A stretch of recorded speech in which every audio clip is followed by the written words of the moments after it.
Welcome, everybody, to this London Futurists Crowdcast. Could COVID-19 spark a moral revolution? My name is David Wood, and today I have the pleasure of being joined by three excellent panelists who I'll now ask to each briefly introduce themselves. John. Hello, so I'm John Danaher. I'm a lecturer or senior lecturer in the National University of Ireland in Galway, and I am, a philosopher of technology. I'm interested in the ethical, legal, and social implications of technology. Thanks. And it's your article which you wrote on your blog a week or so ago, which gave rise to this whole idea of having this crowdcast. Yes. Diana. Hi there, I'm Diana Fleischmann. I'm an evolutionary psychologist. I also am active in animal ethics. I just have a chapter coming out about animal ethics and evolutionary psychology. And I'm here on Saturday morning from sunny Albuquerque, New Mexico. And for those who don't know American geography, that's somewhere about in the middle of America on the south? Yep, right over Mexico. Right over Mexico. And welcome to our third panelist, Anders Sandberg. Hello, I'm Senior Research Fellow at the Future of Humanity Institute at the University of Oxford. So normally I deal with questions about uncertainty and far futures, but also global catastrophic risk. And of course, a little bit of bioethics and other things, but well, I'm interested in everything essentially. And you've got some bugs behind you, is that right? Strictly speaking, beetles. I have a few hemipterans, the true bugs, in my collection, but I'm into the coleopterans, the proper beetles, because, well, there are millions of them. You've got to collect them all. Well, we may come back to that discussion. So, how large a change in society might we expect in wake of the current pandemic and lockdown and economic depression, especially if these continue in place for several more months or even years? Might we see not just a change in what people do, but a change in what people consider to be important, a change in what people see as truly valuable?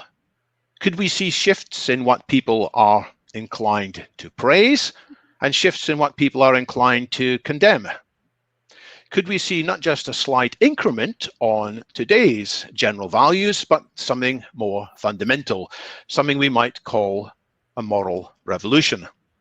And here's another related question. Should we welcome such a moral revolution, or perhaps fear it, or oppose it? To start this discussion and to define some terms, let's turn to John Danaher. John, what is a moral revolution anyway? Yeah, so I suppose probably start with the definition of what morality is. So, within the philosophy of morality, we'd say there's kind of two main things that we care about. We care about our values, things that we think are good or conducive to human flourishing and well-being. And then we also care about rights and wrongs, actions that are permissible and impermissible. And I guess formally I would say that the first part of that, the values, are what we might call our axiology, and the set of rules about what's impermissible and permissible are our deontology, our set of duties, so to speak. So that's what morality is abstractly, and I guess a moral revolution is some kind of change in how society prioritizes what is valuable, what is conducive to human well-being and flourishing, and maybe an addition or subtraction from the set of things that we think is conducive to human flourishing, or a change in the moral rules that we adopt or abide by in society. And so there is an interesting question to be asked about whether there are any true moral revolutions, whether there's anything like kind of paradigm shifting ever takes place in human society when it comes to changes in moral behavior. There are people who think we have undergone kind of past moral revolutions, like the rights revolution in the past, around rights for women, for racial minorities, and so forth. But you could also argue that that is just kind of a reprioritization or a change from things that we always thought were valuable, that they've just kind of slightly shifted over time. But yeah, that's kind of broadly speaking how I would classify a moral revolution, some kind of change in the set of things that we think are valuable, how we prioritize the set of things that are valuable, or a change in rules about what is permissible and impermissible. And the biggest examples that you would point to from the past, I mean, you touched on some of them briefly. Yeah, I suppose changes in attitudes towards slavery, the rights of women, kind of the gay rights movement is often touted as maybe one of the most recent, most successful moral revolution. Those would be some classic examples of past moral revolutions. And were any of them somehow stimulated or sparked by some crisis in society akin to what we might be seeing now? No, so I mean, that's one reason to be skeptical. I suppose you can point to maybe some particular historical moments that preempted or precipitated these crises, these revolutions. But generally speaking, the examples that I've studied myself tend to be slow burn revolutions. They tend to take place over time. So the gay rights revolution is often thought to be a very rapid revolution, but you're still talking about something that took decades, from like let's say the Stonewall in the 60s to kind of more recent times, and when you had the legalization of gay marriage in kind of the leading Western democracies anyway. Diana, do you have anything to add to that? Yeah, so I think that generally hardship doesn't cause moral revolution so much as it causes a retraction in our moral view and narrowing of our moral scope. But I just did think of a contrary point to this. So during World War II, women took over many different industrial jobs, and they were running the economy to a much greater extent than they were when there were more men at home. It also fundamentally changed the sex ratio, which you could say also changed sexual norms, because when women are a larger percentage of the population, it tends to have a loosening of sexual norms, for example. So you could say that to a great extent, the revision of attitudes towards women had to do with seeing women accomplish jobs that men had accomplished before, and that this change in sex ratio also had something to do with the sexual revolution of the 60s. I've heard it said that there's no coincidence that women got the vote shortly after the First World War in Britain, for example, that the trend had been there for a while due to the work of the suffragettes, but somehow in the First World War, women did many more jobs than previously. And yeah, I also I read a bunch about moral revolutions yesterday in light of John's article. I'm not sure if I necessarily believe in moral revolutions so much as moral evolutions. It does seem the gay rights movement has been much faster than other similar ones. And then you could also argue that fundamental human morality doesn't change that much. What's actually changing is the moral attitudes and moral endorsements that actually gain you status. So a certain moral minority group will gain status, and then when John wrote something, I can't remember the name of the author, but about honor and about how people try to gain honor through changing their moral ideals, that has a lot to do with it, not so much necessarily fundamental change in moral attitudes. And I think that if you had some sort of terrible recession, or everybody didn't have enough to eat, you would definitely not see a moral revolution so much as a narrowing of moral scope. So I think that we always have the possibility of returning to more parochial moral attitudes. And if I could just make one qualification or comment on that, is just that, at least how I understand the concept of a moral revolution, it's a value neutral concept. Mm-hmm. So far as so some people might think you're talking about necessarily progressive changes, that morality is getting better in some sense. That's not what I'm talking about. So a narrowing of scope, that would also be a moral revolution, perhaps, like a retreat from globalism and cosmopolitanism. Many people would view that as a negative thing, but it would also potentially be a revolution. And we can come back to maybe later about what's the distinction between a revolution and an evolution, if you want. But yeah, that's just a comment on that. Yeah. Anders. So generally, I think it's true that the change in moral norms tend to be very gradual, and there is a lot of things going on. There are activists and philosophers and other people pushing, there are other people pushing back.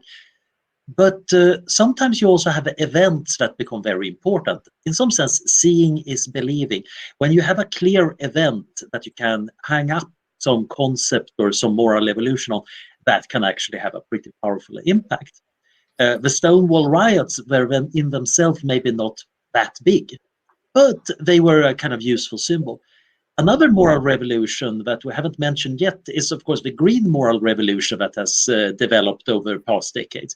The idea that nature is something that has some form of moral value. We really need to care about it, not just from an instrumental standpoint, but quite often people say that no, it has inherent value of various kinds. We can argue a lot about that, but environmentalism has gradually moved from maybe a practical thing that there is too little wood to chop down to burn the fires, over to an idea that this is a serious matter, both for our survival, but also for our moral standing. The interesting thing about the kind of green moral revolution is that typically many of the important steps forward happen when there is a sufficiently powerful disaster, an image that allow you to hang up something on. It might have been a poisoning disaster like Minamata in Japan that suddenly made people very aware about the horror of heavy metal poisoning. It might be something like the Chernobyl accident and later the Fukushima accident, but again, is a powerful, potent image to hang up stuff on. And of course, we can argue that objectively speaking, they don't represent really what the whole story is about. But we are storytelling beings. We tell stories, and a big event can do that. And as a final point, of course, a big event, a crisis, can also upset how we solve problems. Right now, apparently, burnout among doctors is down in some healthcare system, not because we're not stressed out of their minds and working like animals, but they're actually allowed to decide on what to do rather than having the administration micromanage everything according to given rules. In a crisis, the doctors are allowed to actually do what makes sense. And a lot of doctors are realizing, whoa, this is why I became a doctor. Now my job makes sense. Similarly, the crisis might unleash things like that, which might actually trigger the possibility of rather radical change. John, so what do you think might be some of the moral revolutions that could take place?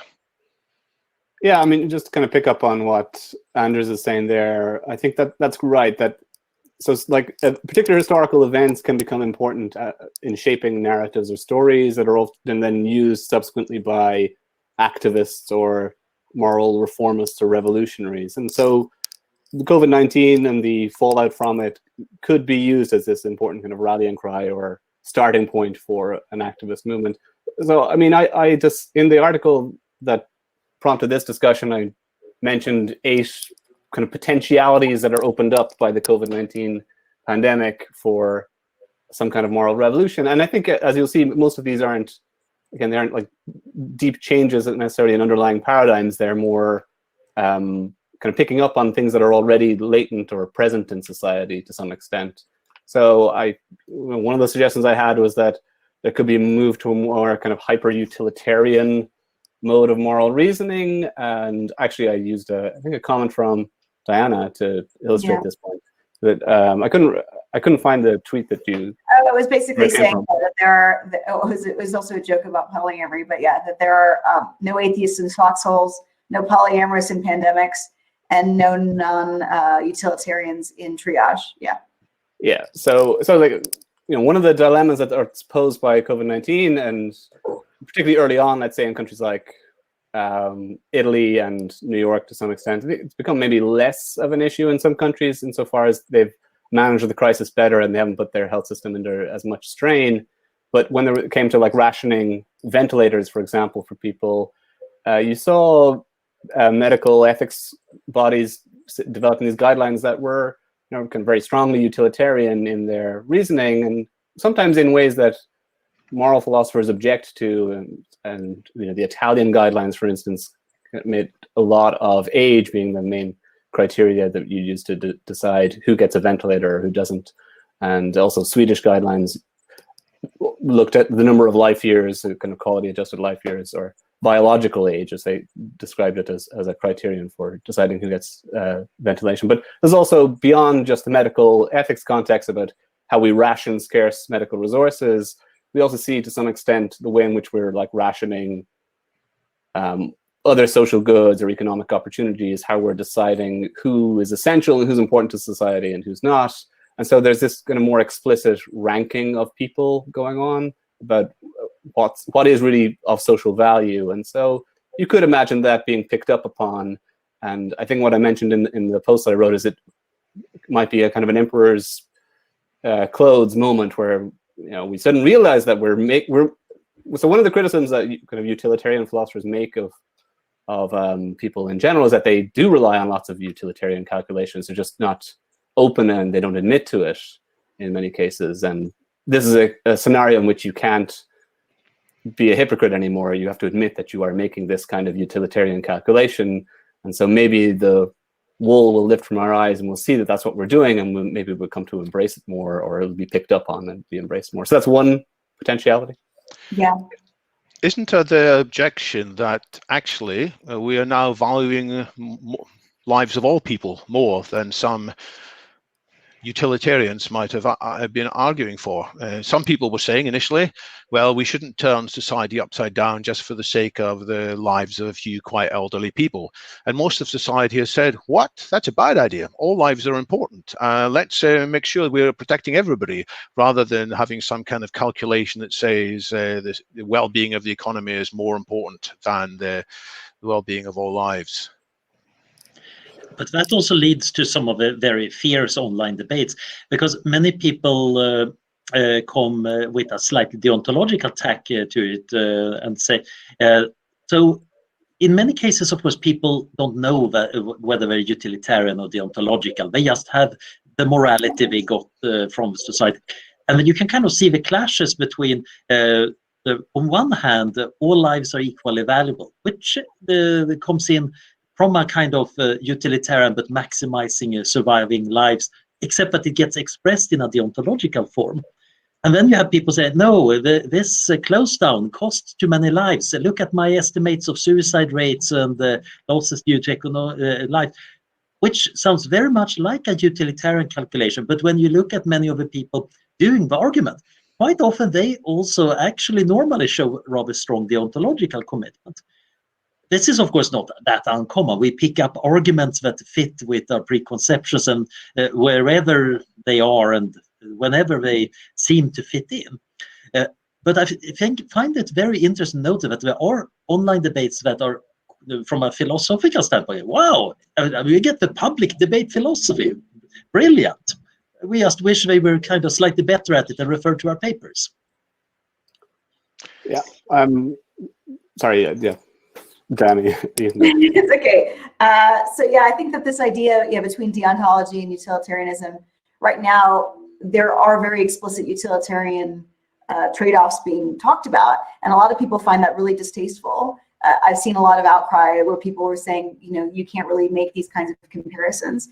And I have thought that in East Asia, among other differences between East Asia and the more kind of individualist societies, is that these people value elderly people's lives more than we do in the West, partly because large groups of families, grandparents are more likely to live with their children, whereas in the United States, the majority of older people actually don't live in these extended family networks. So even though we might say there might be a shift towards considering utilitarianism, we are always going to be, I think, hindered by our own, evolutionary morality, such that we can't really think about scope. We can't really think about how millions and thousands of people statistically in an emotional way. And when you look at these kinds of, stories, you guys were talking about Chernobyl and the Stonewall riots, but also a lot of these moral revolutions have become more salient because of the focus on one particular victim or one particular salient character. Think about somebody like Anne Frank, right, who made a huge impact because she was a charismatic young woman who wrote this journal, and people could really identify with her. So it's not that people identify with millions or thousands of people. Similarly with Li Wenliang, the doctor who was shamed and then ultimately died of coronavirus, he has been more influential as an individual than potentially thousands of people who suffered a similar kind of fate, doctors who died on the job. So you have to think about, even though there might be some shift towards utilitarian thinking, we still can't get past thinking about individuals and scope and sensitivity.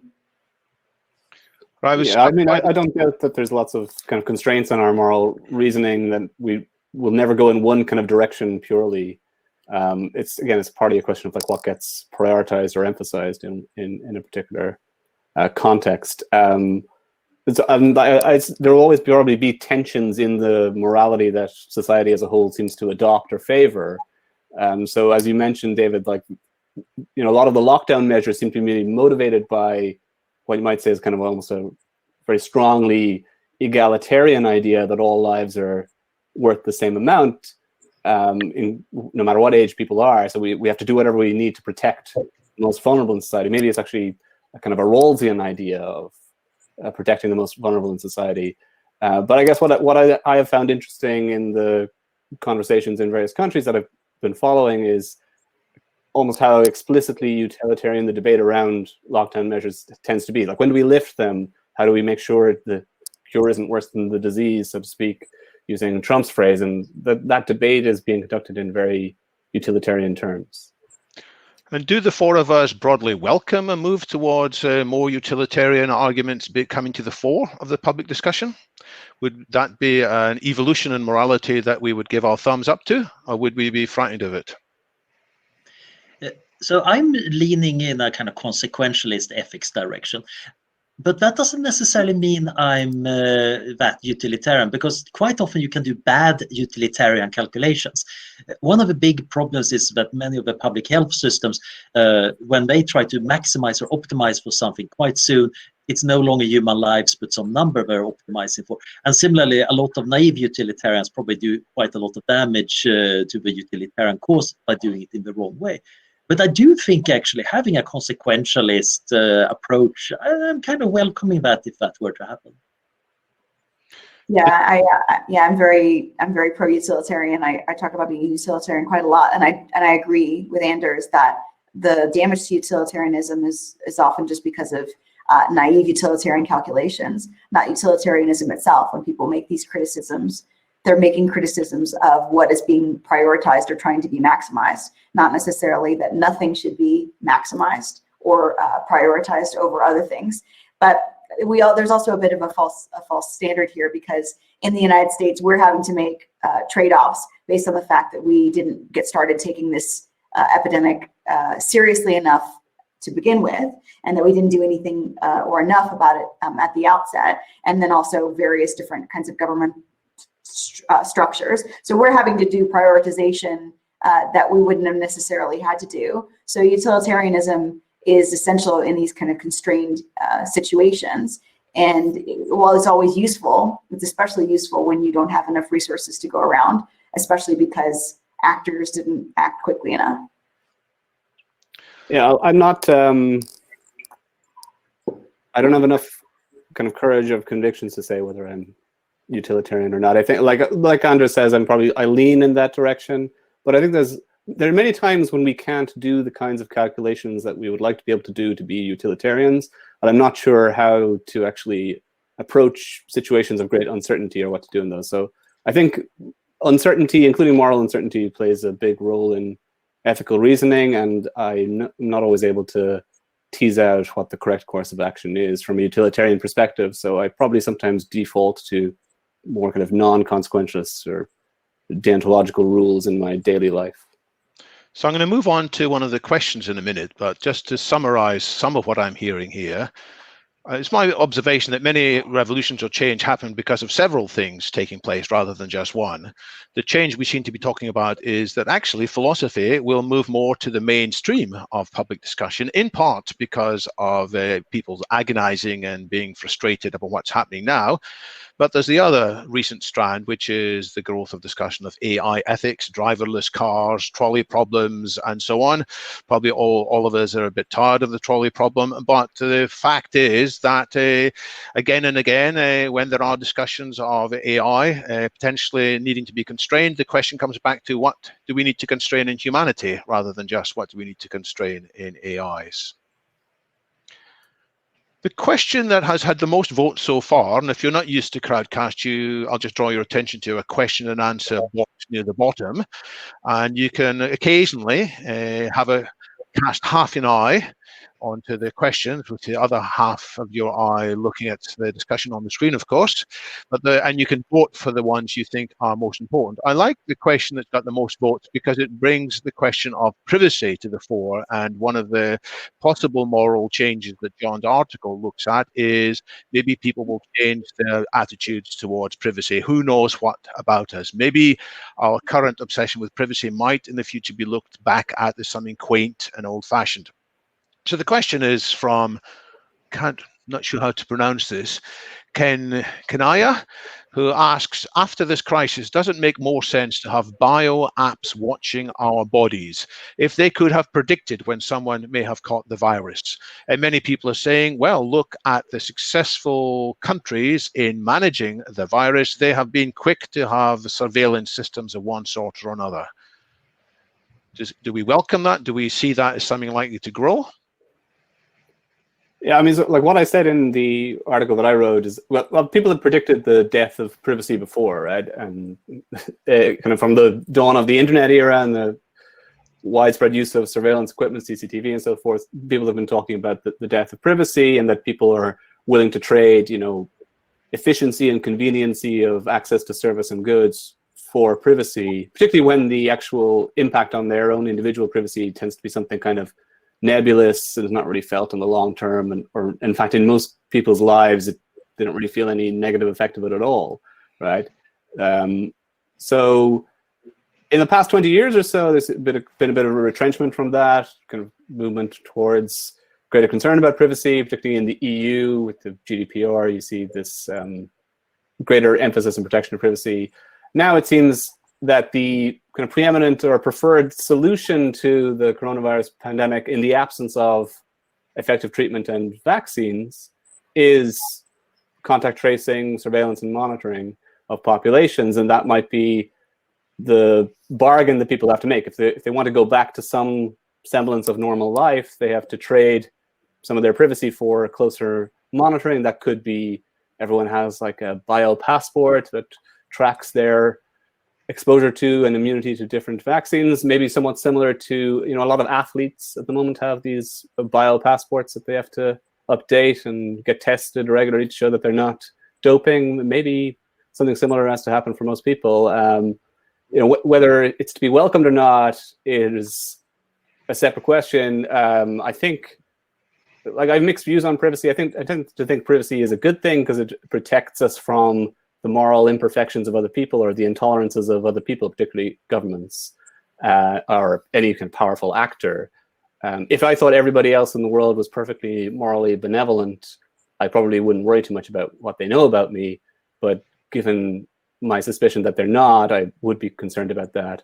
And, you know, there are two questions to ask about the surveillance and monitoring that might be prompted by how we can resolve the current moment. One is whether it's actually effective, and you know, there's a lot of debate around, let's say, contact tracing apps, whether they are actually effective or not, whether they would be a good way of addressing the problem. There's lots of maybe false positives with these apps, that they don't actually give you the information that you want. So that's one question we need to ask, and we don't need to lose sight of that issue. But then there's, I guess, the moral question is that, let's assume they are working, the value trade-off. Are we willing to trade some of our privacy for the opportunity to get back to normal life? And I suspect that many people will make that trade. Diana, where do you stand on the death of privacy? Would you have a bio app implanted in your body that reported to the cloud whether you had an infectious disease or not? John, who is it that you interviewed? Clarissa, what's her name? Carissa Veliz, yeah. Yeah, okay, that was a really great podcast. I don't really get privacy, but I'm not a neurotypical person. So for me, the only reason to really try and maintain privacy to a great extent is so that you would not have a malignant authoritarian regime take over your life and have no ability to form a revolution or a resistance against that government. As far as everything else about my life and my health, I don't mind somebody monitoring it. If it's for the greater good, I'm willing to absolutely bite that bullet. And I think when you look at places like China and South Korea and Singapore, where they do things like contact tracing and use apps, you see something interesting, I think, about the West versus the East. So in the East, people were very happy to wear masks because people don't mind if other people think or know that they're ill. Whereas in the United States and in the West, there's this huge market in things like cold medicine, which I think cold medicine is basically just a way of trying to fool everybody into thinking you're healthy when you're actually not healthy. And Westerners are very averse to wearing masks because they don't want people to know that they're unhealthy. Also, I'm writing a blog about this, but David Brooks wrote something about the death of the nuclear family. And it seems that in America and in the West, people prefer to live alone than to live with other people. And I think that's in part about privacy. You don't want people to know how long you spend in the bathroom or how often you're sick or what kinds of health problems you have or proclivities you have. Whereas in other places, people are less concerned about that. So I think that there's a mirroring of how much people are willing to have the government monitor them in their health for the greater good, and also in their personal lives, how much they're happy to have other people know. But as far as the death of privacy, I think if it's the difference between thousands of people dying or not, it really is no question in my mind. Privacy is just not that important compared to actually living longer. Anders. So the tricky thing about these contact tracing apps is that if I have the app on my phone and nobody else have one, it's absolutely useless. It's pretty useless even if just 10% of people have app. Basically, almost everybody needs to have the app for it to actually work. There is very fun epidemiology and simulation you can do about this. And that leads to a few interesting conclusions. It's not that you can ask people to download the app. You basically need to ensure that everybody gets the app. And of course, in more authoritarian countries, it's possible for the government to just say, everybody needs to get the app. If you don't have the right kind of smartphone, we will supply one for you. Now, that might not work in the Western countries, but on the other hand, Google and Apple have realized that actually we, in a sense, we are the governments of the smartphones. We can actually install apps, and they actually have the form of technological power to do it. They are a bit cautious about this because they also don't really want people to think too much about the enormous power they actually have for governing our lives. But in this case, it might actually be a good idea. The interesting part is, of course, that you can make an app that actually respects privacy by design. There is a lot of good thinking about this. So I think Apple and Google and some others have come up with good solutions where we can all agree on this is not going to be helping a government control our lives. It's not just the government we're worried about, it's also the nosy neighbor across the street who's got opinions about how we live our lives. We're probably even more afraid of her than Big Brother. The problem here is, of course, that often we lump together all threats to privacy or all changes to privacy into one lump, but they're quite different. And I think we need to see what areas do we like to give up our privacy. We have done that in a lot of domains because we get shiny internet toys for that. In other domains, we might be fighting back because of a culture or just acquiescing because actually it's a convenient solution.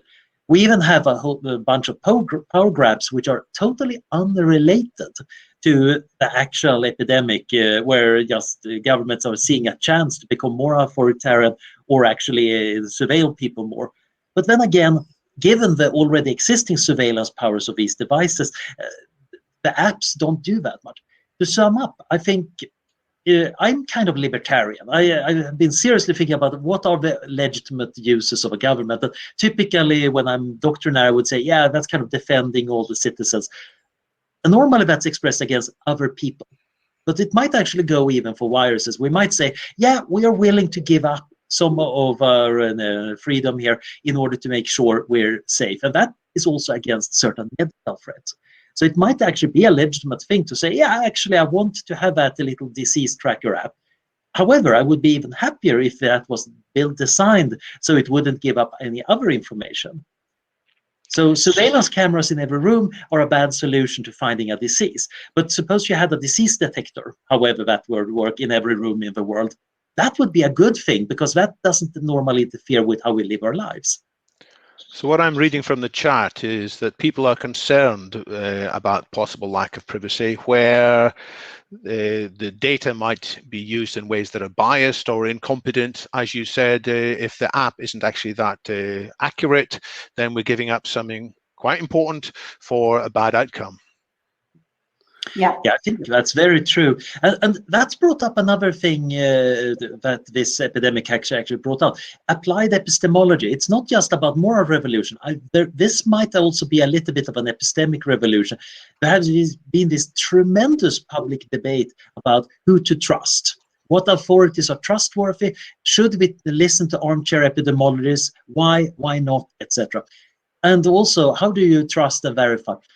So this is maybe beside the main topic for today, but I do think there is also this revolution in epistemology going on, where we might actually see bigger issues there, where people now are starting to think about models, uncertainty, decision making, and actually realize that, oh, this is not just fancy theoretical stuff. It actually literally affects my personal life. So this is down to the question of which experts should we trust and which experts should we not trust, because somehow they're speaking beyond their level of competence, or they're only experts in part of a complex picture. So maybe philosophy will come more to the fore, not just the philosophy of values, but also the philosophy of epistemology, which wouldn't be entirely a bad outcome from this. I think that we saw in this debate, when we were listening to the experts, about how much people are torn. So there was a long time when people were discussing that shutting off flights, closing borders doesn't work, that masks don't work. These experts who were saying things that were just ridiculous because they were torn in another direction. They had somebody in their ear saying, you have to say that masks aren't important because we don't want the public buying up all the masks. We don't have a way to stop the public from doing that. So instead, you're going to spread this piece of misinformation. And so when we found experts that are somewhat less beholden to other people, or people even who are just looking up things on their computer all day, but they don't have anybody in their ear telling them what they should and shouldn't say, I think that we have had this resurgence of independent experts. And a really interesting thing that's happened is that all these people on Twitter and other social media are coming out with ideas and hypotheses and how they think things are going to happen. And people are being vetted more because of this is a very fast moving situation. People are being vetted by the accuracy of their predictions rather than necessarily any credentialism about where their degree is from or what necessarily they've been working on. And some might say that might be eroding expertise, but I think that that's been a fairly good development in this case. It is disappointing that sometimes people say, look, this person got a prediction wrong, therefore we can't trust him or her, not appreciating the probabilistic nature of predictions. I mean, I think there's I think this is correct that this has been a problem anyway, this breakdown in trust of social institutions, and people have been commenting on this for quite some time. Political scientists and theorists have been lamenting this kind of breakdown in the trust for key social institutions for past decades, certainly, and certainly since, let's say, Trump's election. And the COVID-19 pandemic could be something that just exacerbates that trend. And that could be just a general phenomenon here when it comes to kind of catastrophic events like this, is that they tend to speed up other trends in society. They make kind of fundamental choices or make trends worse than they might otherwise have been. And so I think we're seeing that happening. And I do think the level of uncertainty or lack of clarity in decision-making and public information has been one of the most kind of striking aspects of this. So I think a lot of people maybe don't appreciate the difficulty of making decisions under conditions of uncertainty. And and this is something that's come up in the podcast that I do several times, is that for many ethical questions, we need certain kinds of information to make decisions. And the reality is that we don't really have a lot of that information at the moment. We don't have access to the key information that we would like to have access to. I mean, the most obvious one that people have been fixated upon since the start of this crisis is something like the infection fatality rate for this disease. We don't know what that is, and we won't know what that is for a long time. And even once we get good data on it, it'll be an estimate based on some kind of random sampling of the population. So we have to make key decisions under conditions of uncertainty, and people don't like to cope with that. They like certainty, and they like simple narratives and simple binary choices. And I also agree with Diana, like one of the things that I've disliked about public authorities in the current crisis is their tendency to maybe not be fully transparent with information or recommendations because they make assumptions about what people are going to do with it. So like things about masks or other advice tends to be driven partly by concerns about people buying up scarce resources and denying access to healthcare professionals, but also partly because it's this notion that we can't trust people to use them appropriately or to follow the protocols correctly. Or people we can't trust people. I totally agree with that. We can't, but then so my concern is that means that I don't get access to the information that I would like to have because I think I can trust myself, so it's kind of it's a policy making based on or an access to information based on the lowest common denominator in society. Maybe that's rational. I'd like to move on to a topic raised in the poll, which looks at another one of the scenarios. The poll actually, if you click on it at the bottom of the screen, you'll see there were a number of choices offered about which statement about potential moral revolutions do people most agree with. And the possible moral revolution, which has the highest number of votes, looks about half of them, is that people will be thinking more about what can go bad. Society will care much more than before about existential risks. So Anders, you spend a lot of your time thinking about existential risks. Do you foresee that your work is going to get more interest than before? Or is this just a passing phase and people will quickly go back to trying to keep up with the Joneses and other consumerist shorter term issues? So I think it's actually, unless one does something serious to remember this, it's actually quite likely that people will choose to forget this whole sad episode. There is a surprising ability to forget big disasters, which we saw with the 1918 flu. Even in 1918, the experts were a bit surprised that people had already, a few months later, forgotten how bad it was. But I do think this has been a great opportunity, actually, for us who are interested in global disaster to point out, told you so. And by the way, this is a dress rehearsal for something really bad. And by the way, we have some proposals you might want to take a look at, etc. As some activists say, never miss a good crisis. The problem here is, of course, it has also demonstrated the inadequacies in many of the big responses.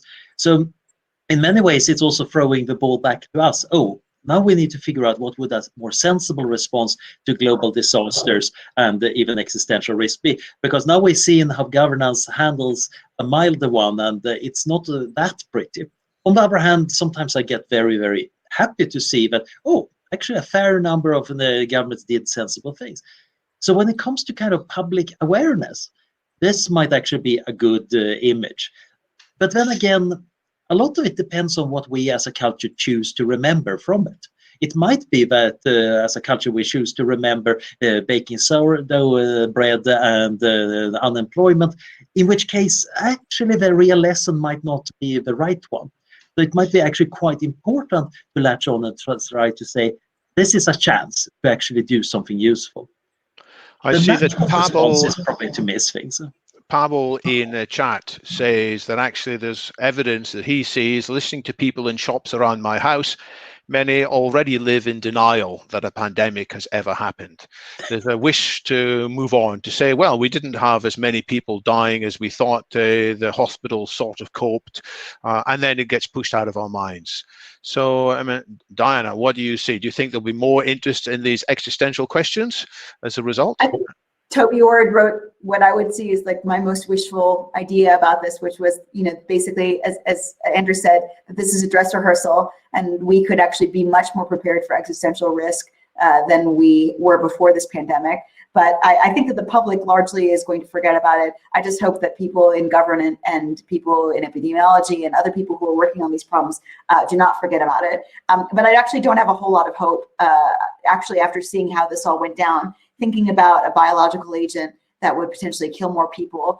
I just don't understand. If somebody is not in favor of cognitive enhancement, or they weren't in favor of cognitive enhancement before this crisis occurred, I don't know how you cannot be in favor of it afterwards, because we've just seen a massive failure of coordination. And then even thinking about who people elect, still in the United States and in many other places, people are more likely to elect a taller man over a shorter man. people are more likely to elect somebody who's charismatic than somebody who isn't. We still care about these primate level characteristics of people who are actually making these very high level decisions rather than expertise in the relevant fields. And it has been very disheartening to me about our preparedness for any future existential risks.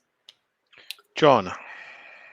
I mean, ideally, people should take this as a dress rehearsal and should implement more measures to address these risks in the long term. But yeah, I think I share the general skepticism that won't happen. And there's an interesting paradox here. People have pointed it out many times when it comes to having effective preventions for any kinds of risks, is that the more effective the prevention is, the greater the tendency for people to believe that, well, actually, we didn't have worried about that after all. And you see that emerging. That might be what Pavel was talking about. People saying, well, actually, it hasn't been as bad as people were anticipating. You know, the figures weren't as terrible. We didn't have 200,000 deaths in the US, or we didn't have whatever 20,000 deaths, what they were predicting in Ireland at one point in time as the worst case scenario. So we seem well short of that at the moment. So nothing to see here, nothing to worry about, and let's move on. And historically, I did a couple of episodes of my podcast on this as well. People tend to have forgotten past pandemics and just moved on with them. And actually, Anders wrote a good blog post about this entire issue as well on the Practical Ethics blog, which people should check out. Yeah, I think we have a moral duty, given that we know we tend to be forgetful as society, to remember this. So once it's over, we better build monuments to Dr. Lee. We better rather make sure that we take the evidence of what people tried, didn't try, and compile it in useful forms. We need people to actually take responsibility to curate this knowledge, and some might need to badger decision makers saying, look, we learned some best practices here, these need to be in the books.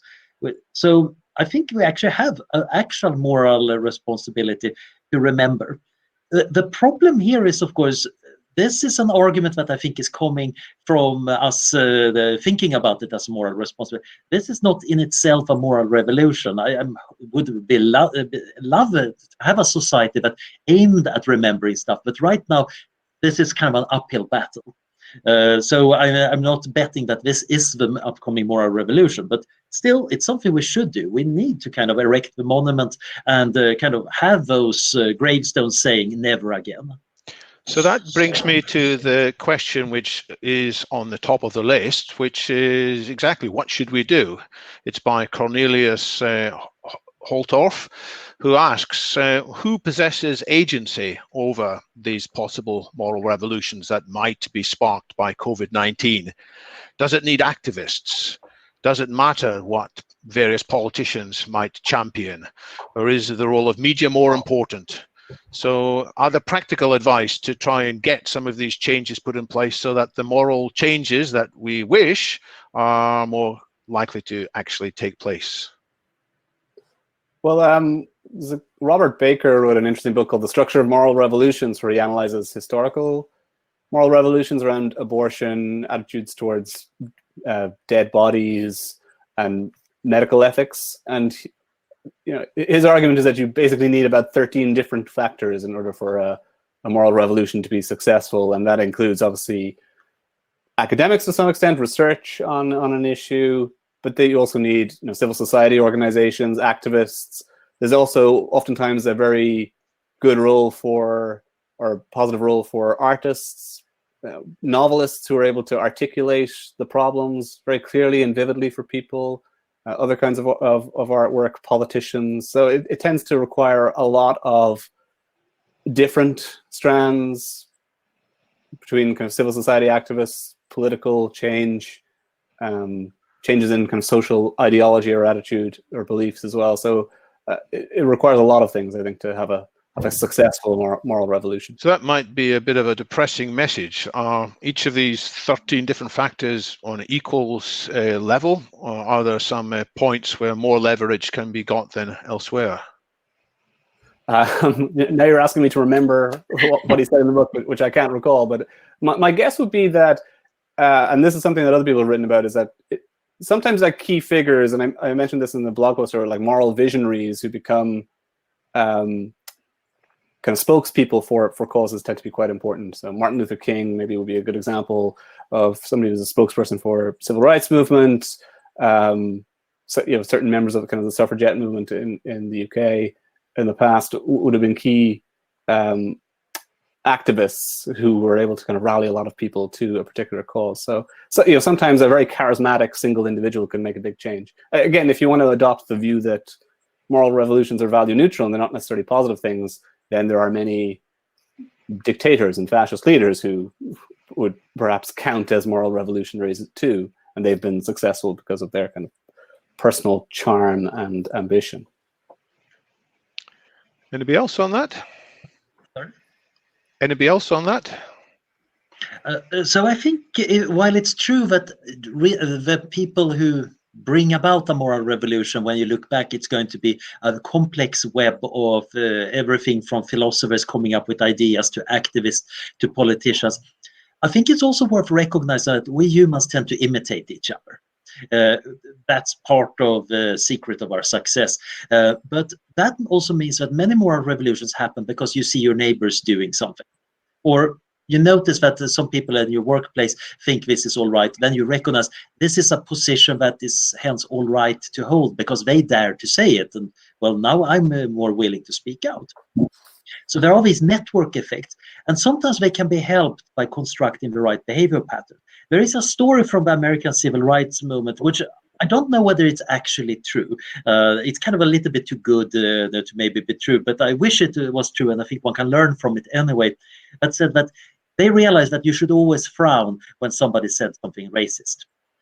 Sometimes you can't actually go and speak up against your racist uncle at Thanksgiving dinner. That would be too much. But you can frown at his joke. And then, of course, you tell the other civil rights activists about this. And then you send these consistent signals to other people that that joke is not funny. This, I think, is actually a powerful trick. Of course, you could use it for almost anything. You could imagine racists doing exactly the same thing in the opposite direction. But it's a demonstration that sometimes you can come up with these tricks to promulgate or propagate a good idea, a good behavior pattern. And I think right now we're doing an enormous amount of invention while we're isolating and trying to figure out how to do things when everything's disrupted. A lot of those innovations, some of them are really good. We might want to promulgate them. Some of them are trivial, like how to wash your hands well. Well, you just find the right kind of song or verse and go through it. I'm using the opening for Star Trek, for example. These are the voyages of the Starship Enterprise, to make sure that I spend 20 seconds doing that. Now, when I do that, I'm of course going to teach my niece and nephew to do similar things, etc. And that's going to keep on going. And I think the same thing might be true for the actual moral revolutions. Some inventions we're doing, if they're good, they got legs. Yeah, I agree with Anders about this kind of grassroots idea. I kind of wanted to talk, this is in the same kind of vein. So Anders just said he was kind of libertarian leaning. I think that I'm libertarian leaning, but something that I've had to accept with some grief is that I don't think that we're going to see an increase in libertarianism. So while there has been a massive erosion in trust in government and authoritarian institutions, because it does seem actually that the democracies tend to do better, but that these authoritarian regimes are also doing quite well in comparison to places like the United States and Britain, that I don't actually think we're going to see any rise in libertarianism. While there's less trust in institution, there's also more kind of top-down control. And I think that if we expect any more pandemics or bioweapons or wars or things that happen on a global scale in the future, I don't think this is going to be a century where we're going to see an increase in libertarianism in any extent. And one thing I'm grateful for about the United States, at least, is that each state has got some degree of sovereignty.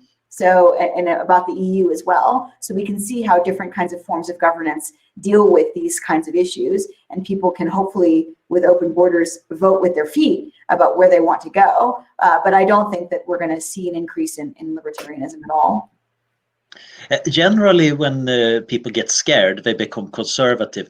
So the funny thing in my native Sweden, for example, is that this pandemic has been bad news for the nationalist xenophobic right. People are flocking to the good old tried and true social democratic party. They're finally out of the doldrums. No thanks to them themselves, of course. But it really shows that people cleave to the tried and trusted, what they regard as society, which sometimes is a good response. Sometimes it can be a very scary one. I'm going to move on to the next question now, because it does, again, dovetail with what we're just discussing. A brief note to everybody. We will prioritize the questions which have got more votes. And if you want your question to get voted, you probably should write a short question rather than a long question, because if it's too long, people will skip over it. As it turns out, the question with the highest number of votes is one of the shortest now. It's from Evan Parker. In terms of what might cause changes, do we need a new story that humans can believe in and engage with? Might a new story emerge from our current issues? God above is losing traction. So rather than retreating in a restrictive way, which some of you have said may happen, can we imagine, can we foresee a positive new story, and what might it be? I don't know if I have any kind of positive view on that, because so people have been talking about this in relation to things like the climate crisis for quite some time, that you need some kind of narrative or story that people can latch onto, because to some extent climate change is this sort of long, slow burn risk that it emerges over time gradually, and it's too late by the time it becomes obvious to people. And so the narrative that people have argued should be adopted as some kind of warlike narrative, and that seems to be the narrative that people are adopting now in relation to this pandemic, that we have to kind of place ourselves on a war footing against an enemy. Diana could probably speak to this more in terms of like whether that kind of narrative is attractive to people, but one of the arguments that I've seen is that it tends not to be that salient or motivating to people unless the enemy is a human other, as opposed to like an alien other, like obviously the force of kind of climate change, or let's say a virus. It's not kind of an easy and attractive narrative for people. So I suspect what will happen is people will probably fall back on a narrative of kind of us versus them in some kind of nationalistic terms. I mean, Anders is right. One of the interesting paradoxes at the moment is that trust in governments across Europe in particular has gone up, and popularity of sitting politicians has gone up at a time when it was kind of going down. The one place where that isn't quite so true, of course, is the US, where there's essentially been no change. But that might speak to greater kind of dysfunction in the institutions of the US, right? Yeah, I think there's changes at the state level in the US, but not the federal level. Diana. Yeah, so what we see all in these kinds of there's been this discussion about whether or not Trump is a wartime president, or whether they conceive him as a wartime president, because wartime presidents tend to do better. But that is because that there is like a foreign other, and I don't know if he's purposefully doing this or it's just like normal ethnocentrism and xenophobia. But many people have tried to paint the picture of this virus as coming from an agent, as a way of leveraging cooperation, the kind of wartime cooperation that humans engage in much more easily if they're being attacked by a foreign invader than if they're being attacked by a virus. And I do think that we would see greater coordination and cooperation if this virus had in fact been generated by somebody in particular that was a foreign agent hostile to whatever country that you're in, whether you're in China or whether you're in the United States. So I think that the narrative about this, the way that people are trying to spin it as a war, or as a biological agent, is in some sense a benevolent motivation to try and make everyone collaborate against a foreign enemy. But of course, I don't think that's going to happen. The studies that have been shown about disease burden and parasite stress and pathogens in many countries have shown that the more disease burden there is, the more conservative with a small c people are. As Andrews was saying, conservative depends on where you are.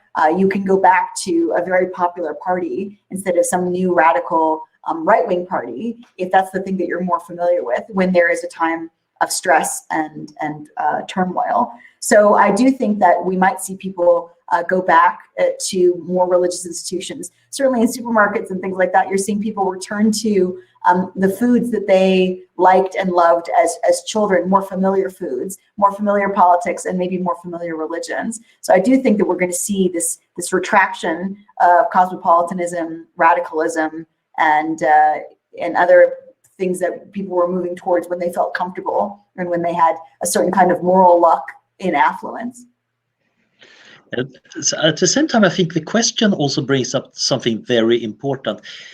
We really, really thirst for a good grand narrative in our civilization right now. It used to be so simple. The Bible had the grand narrative of how everything worked. Then it got complicated because science showed up, and we got this modernism narrative about everything is getting faster and faster, better and better, and more streamlined.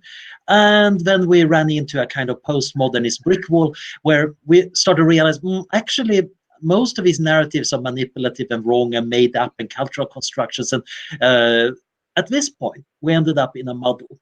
But people want to have a structure for the story of their life, the story of how they think the world is. So people are flailing around for good, powerful stories. And of course, if you're an educated Westerner, you're supposed to scoff at utopianism. Yet, most of us really want to live in a society that has enough utopianism to actually go somewhere. So this, right now, of course, you have various religious groups trying to give a narrative. Transhumanists are trying to construct a narrative that's appealing. So far, nobody has actually come up with a sufficiently good grand narrative. Could this crisis be what triggers it? I don't know, because writing a grand narrative is something that actually requires a fair bit of creativity, somebody coming up with the right metaphor, the other taking it up and building onto it. That's not something that just happens because of a crisis. But certainly shaking things up a bit might actually mean that we get an opportunity to see people trying things. Because right now we're all cleaving to the tried and trusted. We're eating our pasta just like mom used to do it. But after a while, that's going to get tiresome. One of the nice things is this is going to end one way or another, and we are, after a while, getting tired of cleaving to the familiar. That might be a chance where we actually get new narratives. I think an important one is we're actually all in this together globally.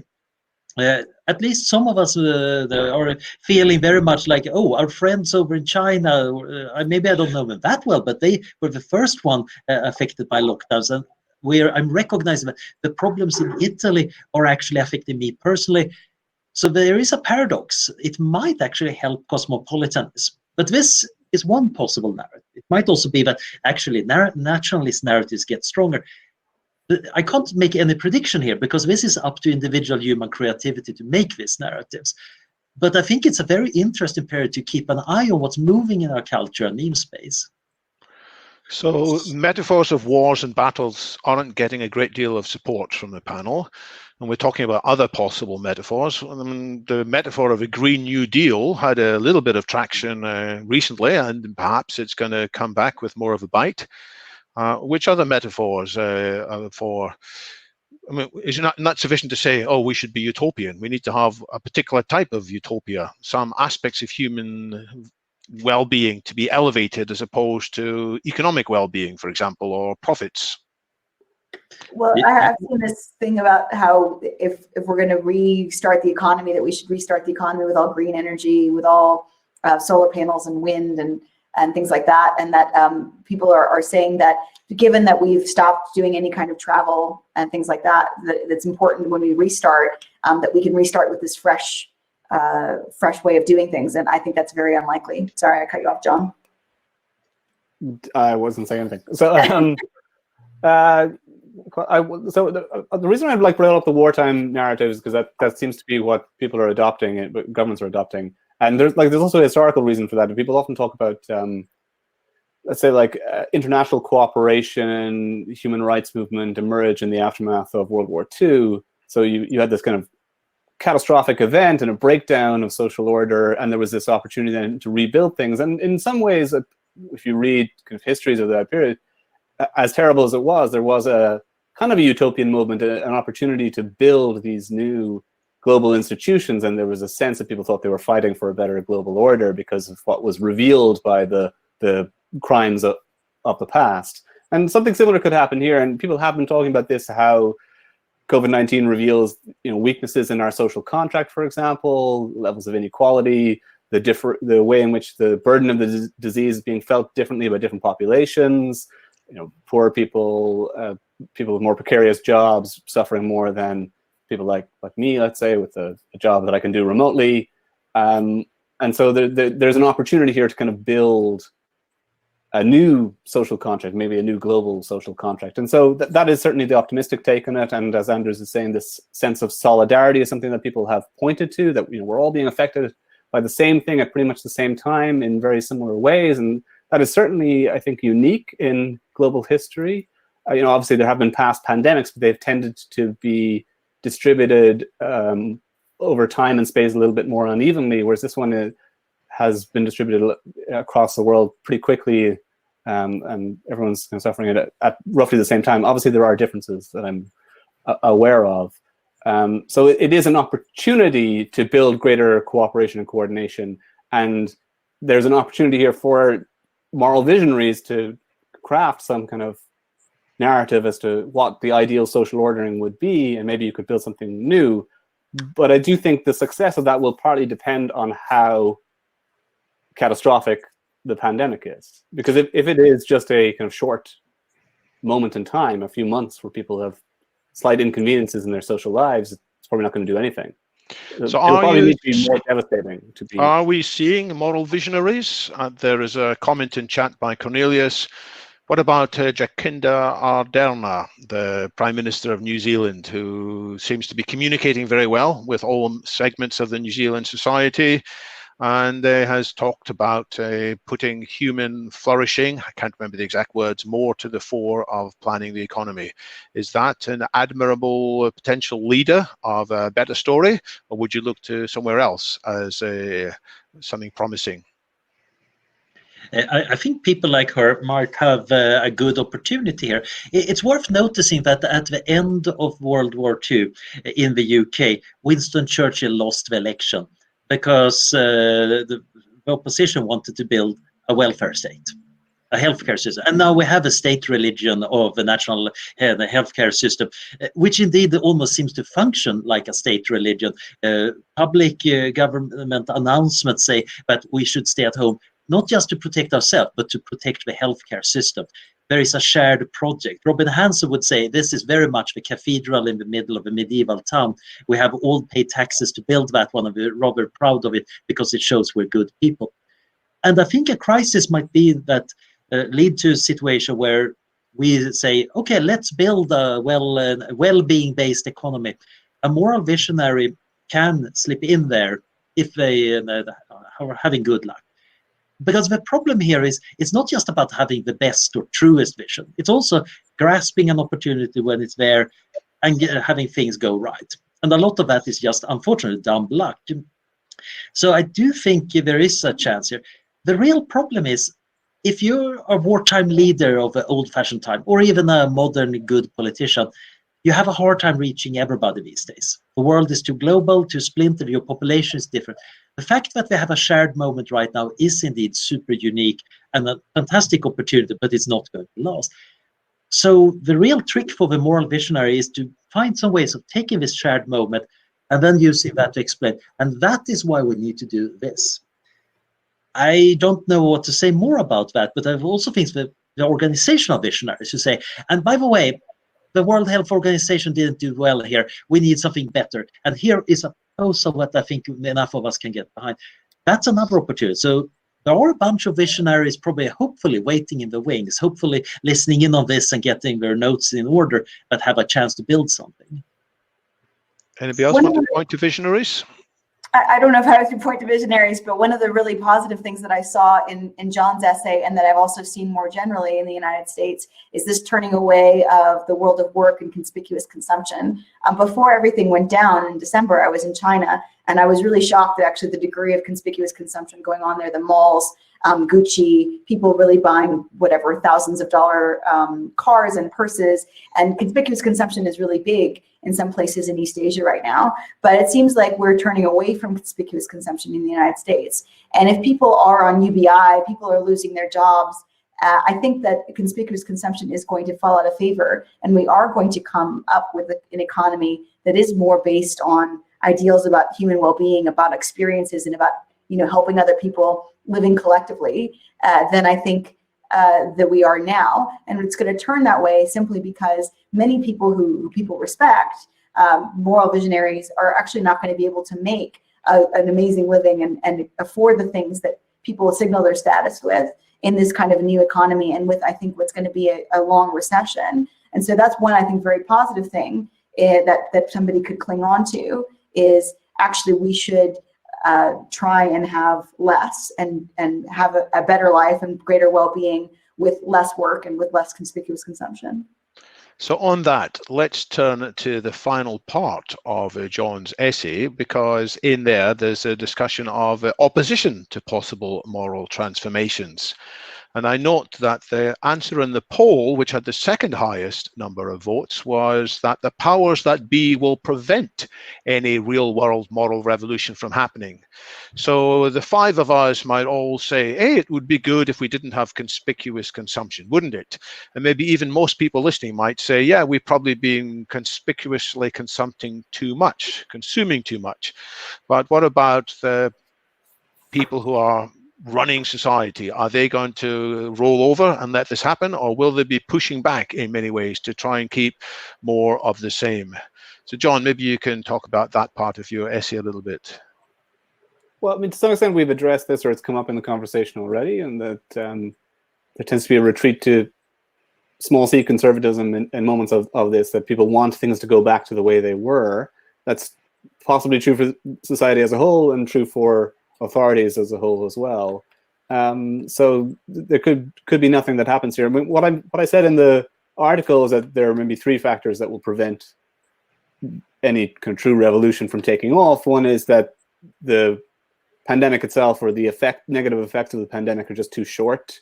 It's just a short, sharp shock, and people go back to normal. There isn't enough of a catastrophic readjustment of our way of life. It certainly seems at the moment that there's been quite an adjustment, but beyond the people who are directly affected by the disease, I think many people are kind of seeing this as a holiday from their ordinary lives. Maybe not always an entirely pleasant one for some people, but some people it can be kind of pleasant. You can learn how to make sourdough or something like that, and then the other kind of second problem is that if it's too much of a catastrophe, nobody comes out of this looking well. It becomes a source of collective shame that nobody wants to remember. And this is something that historians who've written about past pandemics have commented on, is that they tend to be forgotten quite quickly. It's true of the 1918 pandemic. Some people say that's because it came at the tail end of World War I, and maybe it just kind of got lost to some extent in the noise after that. And obviously we had a different world back then. It's also true to some extent of the 57-58 flu pandemic, which killed about 2 million people. Doesn't seem to be any real kind of memorialization of that except amongst epidemiologists.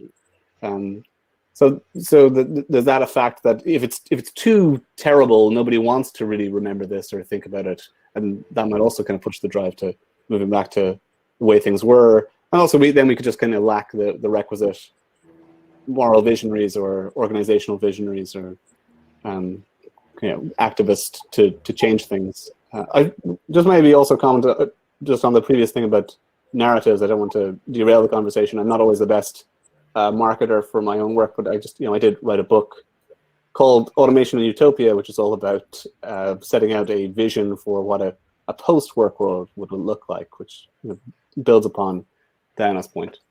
It's a world in which there's lots of new kinds of creativity, or as you call it, play, but not in necessarily a restricted sense of the word play. Yeah. I do recommend that book. Utopia and Automation? Automation and Utopia. Yeah. Automation and Utopia, right.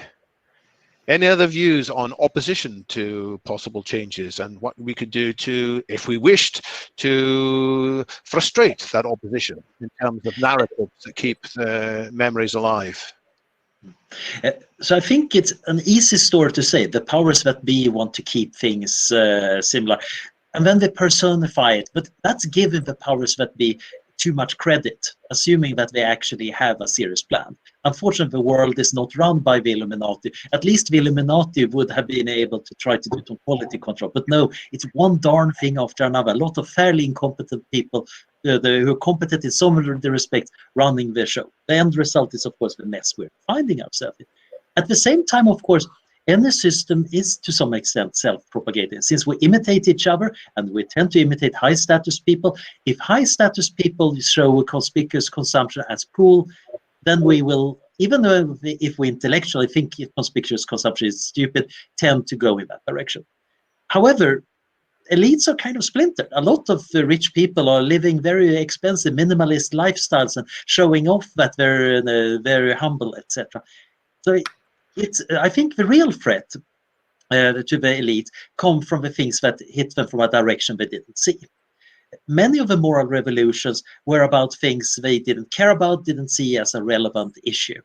Who cares about civil rights? Well, it might affect voting patterns a bit, so there was certain resistance from certain political groups.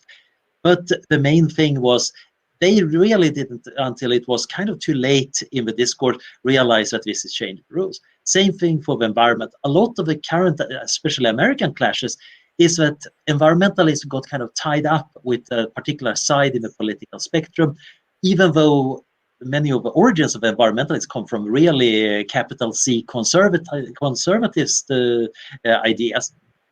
So I think the powers that be can get both on all sides in a moral revolution, but mostly they're slightly dumbfounded because they're usually not the ones leading it unless we're talking about a very autocratic situation. However, they are going to play important roles because when things start moving, who has power puts themselves on that side, sends strong signals. So there is this theory about what's going on in popular uprisings like the Arab Spring. And quite often when the public does these costly demonstrations with danger to their own life in the square, at this point, the various powerful people in the authoritarian regime are starting to see, if I take their side, how much do I win or I lose? There actually seems to be a lot of people there. Maybe this coalition is on their way out. And when enough of the key people move over to the other side, of course, the old coalition crashes and the new one takes over, quite often with a lot of the same nasty and powerful people behind it. The same thing, of course, happened with the various coalitions that make up our culture. So it might be quite different coalitions also for different possible moral revolution. The anti-existential risk moral revolution, which I'm hoping for, might actually make a lot of technocrats very, very happy, and they are going to just jumping onto the ship. Meanwhile, many environmentalists might actually not like taking this as a serious practical issue rather than a moral issue to reduce our consumption, and they might instead want to ally a lot more strongly with the UBI people and the people against conspicuous consumption. We might end up with very strange bedfellows. Diana, it's very strange bedfellows. Any comment? I find Andrew's just said many things that I didn't know how to say better than I could have. So no, I really like what he said there. It is true that many people are not okay with their movement going ahead for the wrong reasons. So people like environmentalists might not be happy that there's not a moral imperative. I guess I'll just get onto my hobby horse, which is a bit about animal ethics. That's another thing that John talked about in his essay is like, are we going to have this change in ethics towards non-human animals? And I haven't been very surprised, but I definitely have been disappointed that Americans, there's been outbreaks of COVID in meat packing plants, and there's actually not enough slaughterhouses to slaughter animals right now. And yet it doesn't really seem, meat was getting bought up at a rapid rate. And there were tons of pictures that were sort of darkly funny on Twitter of the vegan section of the supermarket being totally untouched. People who are trying vegetarianism basically giving up on it for their comfort foods. And instead of America saying, actually factory farming also has these problems that, H1N1 came out of a factory farm, was probably amplified in North Carolina and probably originated in Mexico at normal factory farms. There was just so much focus on wet markets and how terrible what East Asians do with animals is, and really very little insight about what Westerners do with animals. And so I had some hope for that, But it's funny to me when people talk about God. All of these zoonotic diseases, all of these diseases that people have from eating animals, it seems like if there was a God probably doesn't want us to eat animals very much, but yet here we are having these zoonoses that are caused by animal agriculture and by wet markets and by eating wildlife all the time. So I think that we're not going to necessarily see things happening even for the wrong reasons.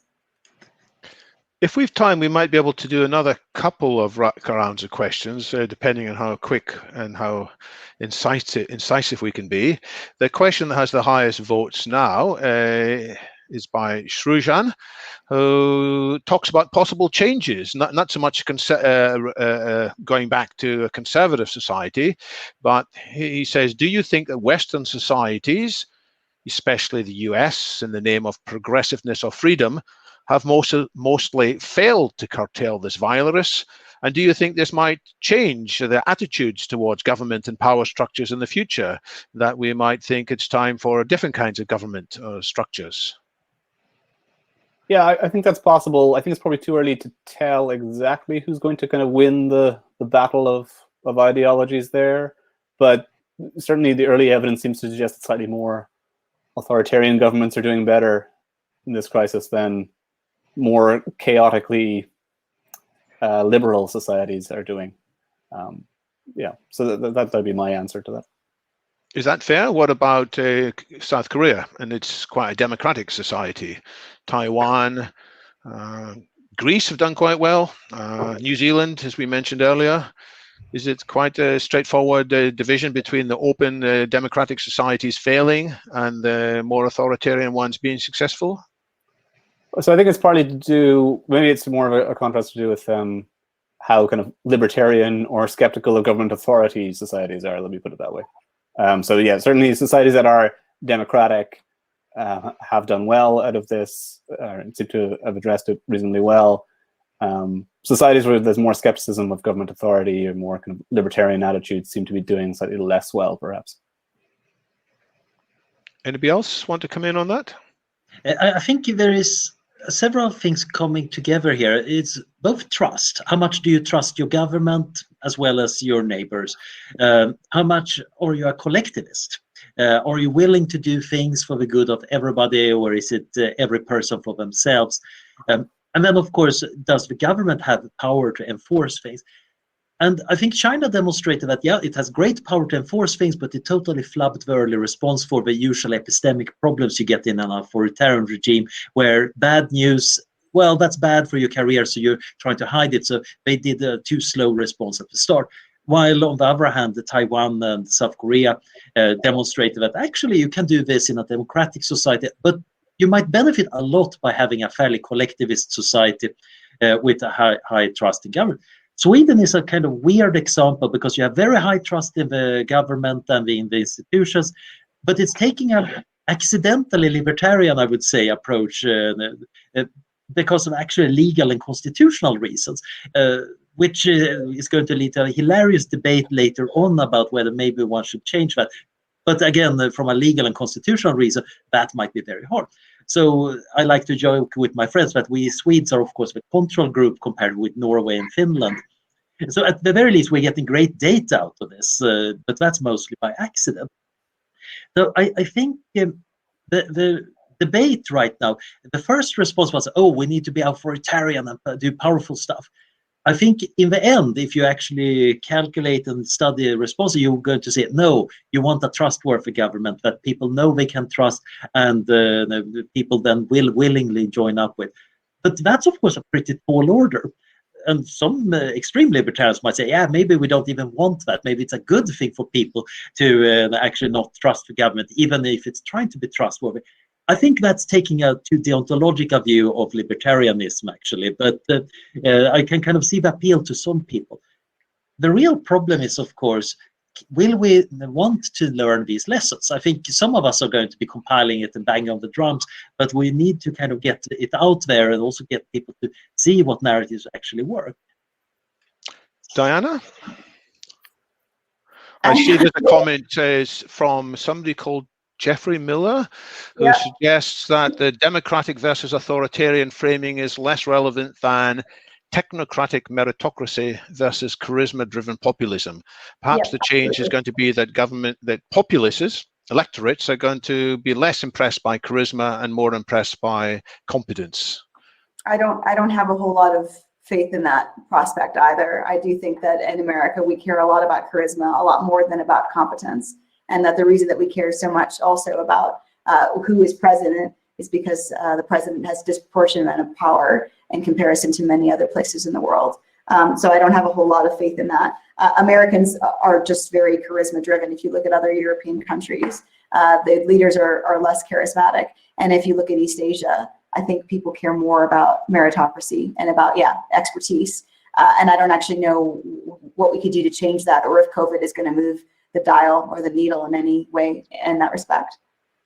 Well, perhaps if the countries that have got meritocratic, technocratic governments, if they thrive and if they are seen to do better in the world, then maybe it will cause the other countries to belatedly try to catch up. Something that I was really shocked by, people talk a lot about racism in many different ways, but something that I was really shocked by is that a disease completely took over China and infected thousands of people, and yet people treated that as if that they were like another species, like that actually couldn't happen to us. It was one of the strangest things that I've seen. Globalism didn't seem to make a difference. As much as we talk about being anti-racist, it didn't actually seem to sink in. We didn't really fully grok that we're all one species, and that if a population is susceptible to disease, we also will be susceptible to disease. If people develop expertise in one context, it might transfer to our context. That was shocking to me in this disaster. Yesterday, yesterday, I was just on this point. Yesterday, I was doing an interview with David Dunning, the one part of the Dunning-Kruger effect, about this interesting fact that when you're really incompetent in an area, you don't even notice that you're incompetent. And I think this epidemic has, of course, demonstrated that in large and small forms all over the place. So I think this is also kind of a useful thing to try to point out. Except, of course, that then when you have been incompetent and bad outcomes happen, whether you learn or not is very much a personality trait. And it might also be institutional trait. In some in the nations, in some institutions, people noted, oh, we flubbed it. We need to do better next time. Others are going to say, no, it's not our fault. John? Yeah, I will go back to my original point is that I think it's probably too early to tell which narrative will win on this. But another hypothesis, and this might be more controversial, is that societies that are more culturally homogeneous are doing better, partly because maybe there's a greater kind of collectivist attitude and buy-in and trust in authority. So there's a point that people have made, which is that many East Asian societies are very low on immigration and they aren't very kind of culturally diverse. So that might be a factor here as well. I'm not sure. I'm not sure about that. That's interesting framing. I think we'll try and wrap up. I'm going to ask you to have two things in mind, panelists. There is a final question, which is the one that's the most votes remaining. It's by Pute, who suggests that we might come to think of it as being immoral that we have collectively been negligent in preparations for and management of this pandemic. And as a result, there might be more of a moral hunger to make sure that we're not negligent in the future. So either answer that or give me any other final takeaways that you feel we maybe haven't addressed sufficiently well in the conversation and you'd like to have people in mind. Let's go backwards. Anders. Well, I really agree with that question. I do think actually not preparing for fairly obvious disasters that are bound to happen sooner or later, that is a kind of immoral act when you know that this is going to bite us and actually harm an enormous number of people.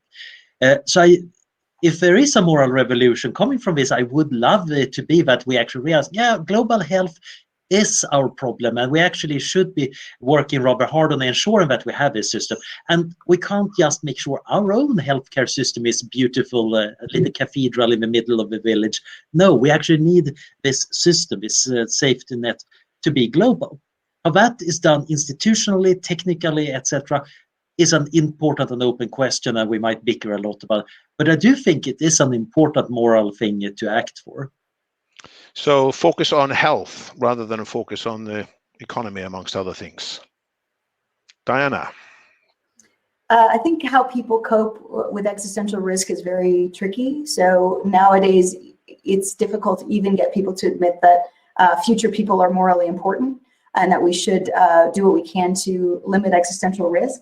And you see that kind of short-sighted thinking and the difficulty with long-termism in this particular disaster.